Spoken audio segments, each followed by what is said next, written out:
Thank you very much again for the opportunity to lend my voice and to be part of this 20th anniversary celebration.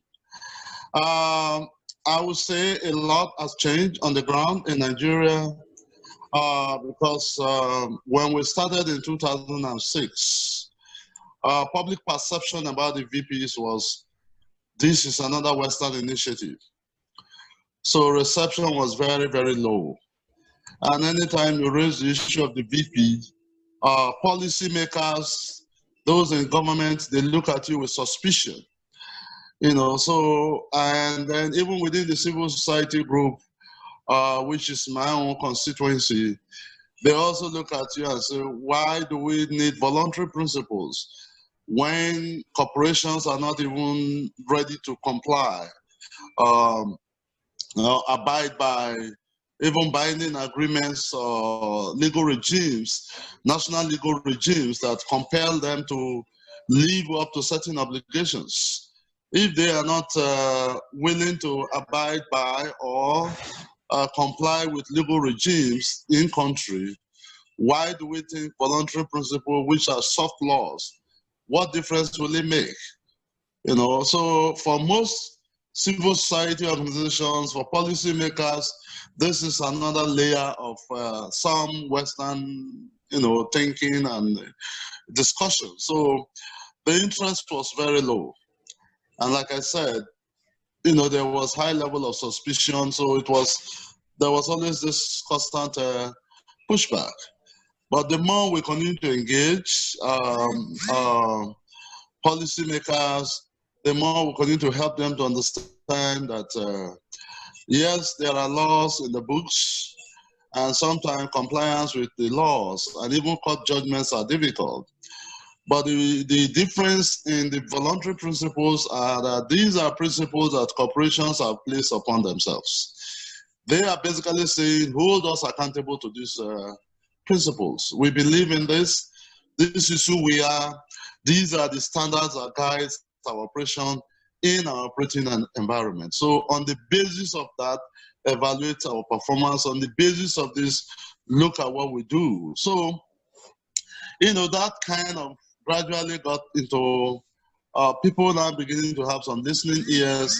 And I think for us, the biggest break was when we started the training, the surveillance pipeline and surveillance facilities program workforce on the voluntary principle on security and human rights.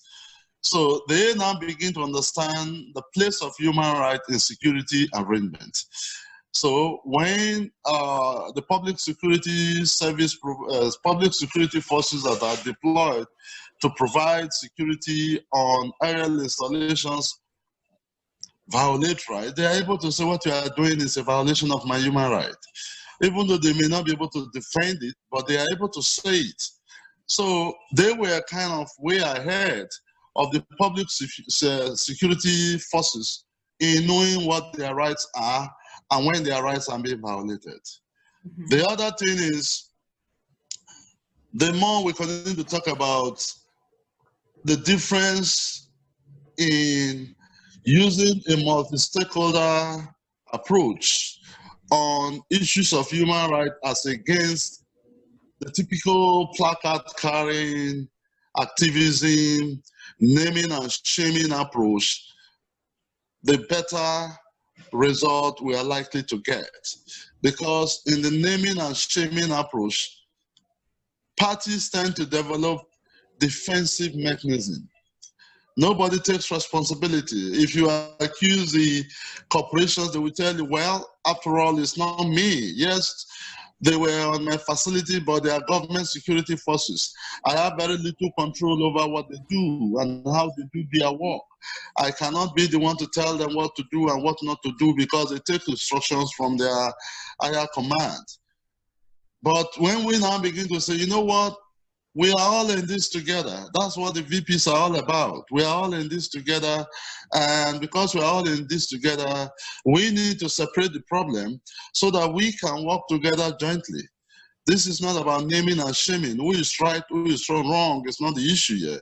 The issue is that there is a problem and we all need to resolve this problem. Besides, in the environment where you operate, there are complexities in the operating environment. So you need to understand the risk, the security risk in the operating environment. You need to be able to carry out a comprehensive risk assessment. That's what this is talking about. So when we started talking, so we got some support from the Australian, the AusAid, and then we had the first policy dialogue in Abuja, which was the first national program that LITE-Africa had. We were to be able to bring people from the National Human Rights Commission, from the security sector, from trade and investment, MDAs of government, and again, there was still some level of pushback. But then, when we finished the presentation and we started engaging in the conversation on the benefit derivable therefrom, people started to begin to listen. So until in the 2016 plenary at Bogota, when the Ministry of Foreign Affairs was represented by an ambassador who was able to listen in, apart from what we've been saying, she was able to observe the plenary and see testimonies of how the VPs is being implemented on the ground in various countries and in different contexts. It kind of drove it home for her. So when she came back, she now said, we need to set up the interministerial committee. She got approval from the government to set up the interministerial committee, and LITE-Africa was able to go there and provide technical support, build capacity of government officials to understand what the VPs are about. And there were a lot of questions. Key among those questions was, yes, there seems to be a reporting obligation on the VP. Is that not going to compromise national security? There seems to be the issue of fee payment. Are we going to meet that obligation when we have so much commitment currently and we are not even able to meet our financial obligations? So this is going to be another layer of financial burden on us and so on and so forth. So that kind of build up the momentum until when eventually we not launch the Nigerian Working Group.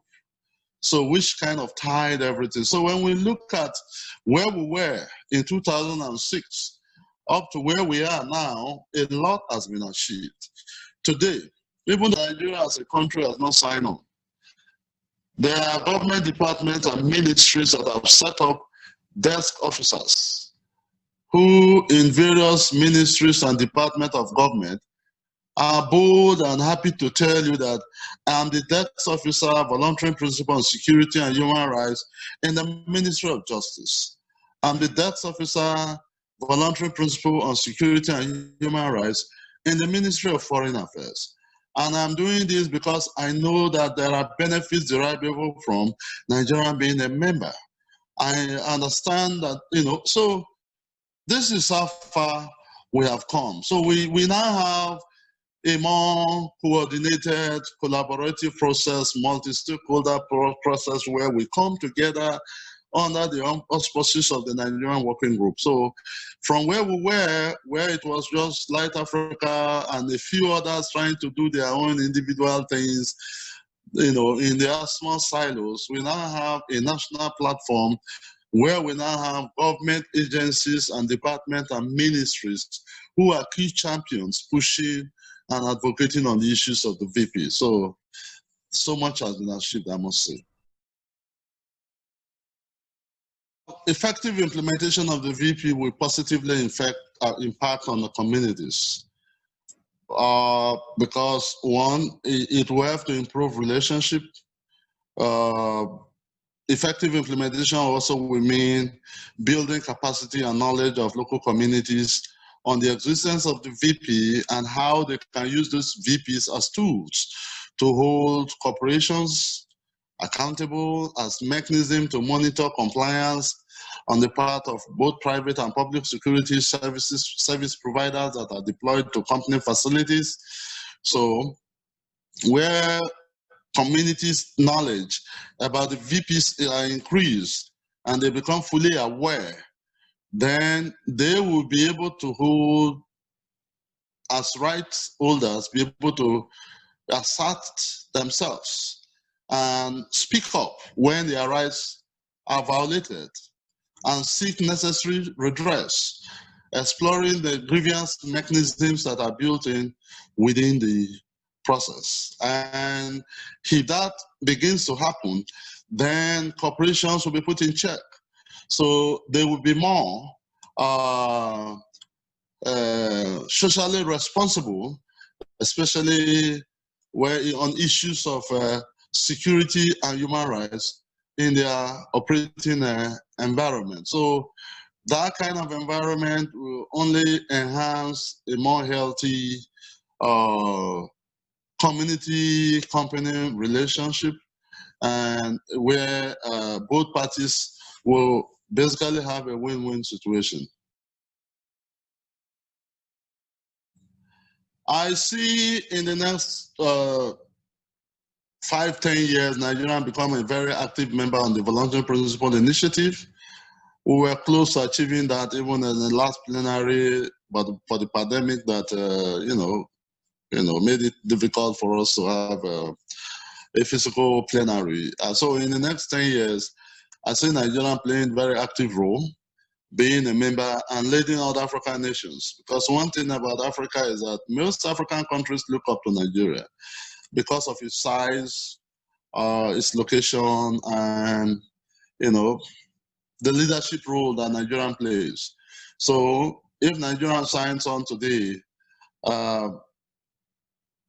won't be surprised that so many other African countries will sign on. And I also won't be surprised that, because Nigeria, one thing about Nigeria is that they are slow in coming, but once they come into something and they believe in it, they become, active drivers of it. So I see a situation where security-related human rights violations will be minimized. And I see where I see a more peaceful operating environment for corporations. And I also see in the next 20 years, in the next 10 years, if we're able to maintain the momentum that we have been able to build so far, where there will be more harmony in company operating environment. Well, what are the challenges? The challenges we face largely is we just hope that we continue to have a stable political environment.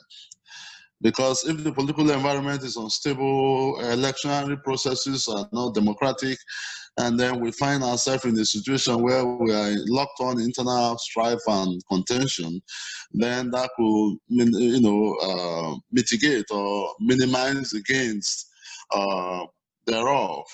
The other challenge will also be if we are not able to attract funding, because civil society have a critical role to play. And for civil society organizations, they will need funds to continue to do what they do. If that is not also forthcoming, it could also be an hindrance. I also, in 2023, we are going to have a new election. It's my hope that the new administration will also be favorable to issues of human rights. And, so I see great potential, but there are also some potential roadblocks if we are not able to deal with those ones that could mitigate. But most of, key in all of this is a stable political environment, and then an environment devoid of sudden pandemics like COVID-19 that we all had to deal with globally. So if we don't have those kind of situations, then I see VP really doing a lot in the business sector and creating an enabling environment for business and communities to coexist in those operational areas in a more peaceful society.